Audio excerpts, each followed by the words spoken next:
We only have one chance, as I see it, to restore life, liberty, and the pursuit of happiness by flipping Congress this year. I think it's critically important that we flip Congress this year, without a shadow of a doubt. I think all hands on deck. Someone in the comment section on our afternoon show said that we had, they listed the number of days we had. All the seats, 435 seats in the House of Representatives, they're up. 33 seats in the U.S. Senate, they're up. All hands on deck to flip that. I do not think that once we flip it that we are done. We're just beginning.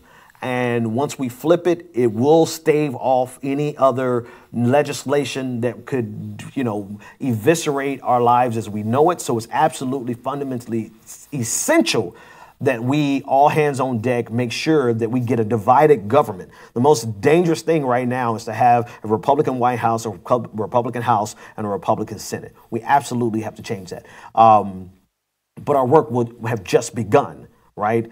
There's going to be a lot of work that we have to do after that. So we can't look at that as the end point. We have to look at that as the beginning point. Let's get a couple more comments. Let me jump over to Facebook. Facebook was talking about Brandon Jackson. Republicans hold the House and the Senate elections have consequences, people. This is why you don't protest vote when so much is on the line. I agree. Absolutely agree. And this is something that I've said on my show. Quite a few people get upset when I say this, but there has always been a lesser evil. And does it suck that American politics conforms to here's one choice, here's a worse choice? Yes, it does. Our party system, our electoral system is shaped up so that only two parties will have power in the United States.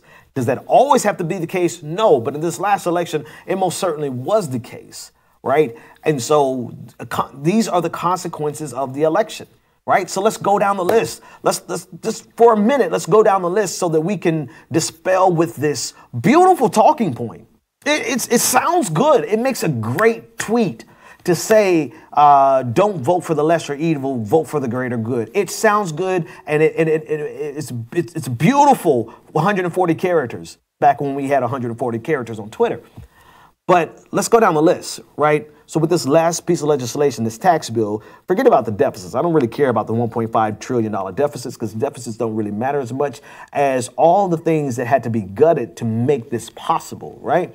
So now one of the main things in there is the repeal to the individual mandate, which is going to potentially collapse Obamacare. So all the people who got Obamacare, people who signed up, because I signed up, we are potentially going to lose our coverage, right? Then you go to the situation with the Muslim ban, even though we've staved that off pretty much because of the courts.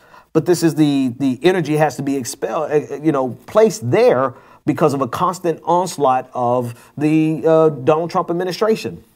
Look at all the federal judges that are being appointed, that are being shoved down the throats of the United States. Extremist, conservative extremists that are being appointed up and down the docket, all the way through the federal justice system. The judicial system, rather. Consider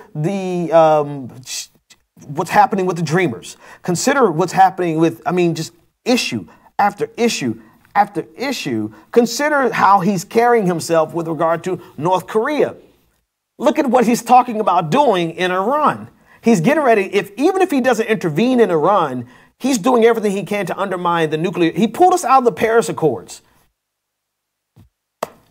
Tax breaks for the richest in the country, permanent tax breaks for corporations, all while gutting every single program imaginable. And now they're talking about going after Social Security. Now they're talking about block granting Medicare. Now they're talking about all of these things that have dire consequences for millions and millions and millions of Americans. I think there's a paper out by Matt Brunig that shows the 160 of the wealthiest people in America own $2 trillion of wealth, while the rest of us, and this is after the tax break now, right? I believe he calculated in the tax break. I haven't finished reading the paper. The rest of us are living hand to mouth, check to check. Elections have real consequences. And I can guarantee you this, the majority of the things that I just listed, I would say 9 out of 10 things that I just listed would not have happened underneath the Hillary Clinton administration.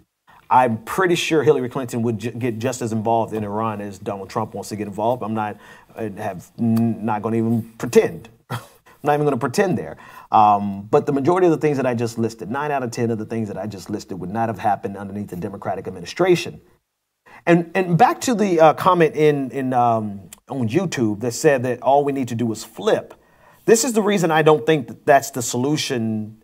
That's the beginning point. I don't think that's the end point. I think that's the beginning point. Yes, we do need to flip the Congress in 2018. No questions asked. We'll talk about everything later. But the aside to that is that we have to hold every single one of our elected officials accountable. We have to hold them accountable, hold their feet to the fire. They're going to get uncomfortable. They're going to try to deflect and say, what about Trump? Yeah, Trump is there. We're going to address Trump. We're going to every single issue we're going to fight. That's why we elected you, right? But it doesn't stop there because there's so many issues that are pervasive in the United States that when we flip in 2018, that cannot be the end point. That has to be the beginning point.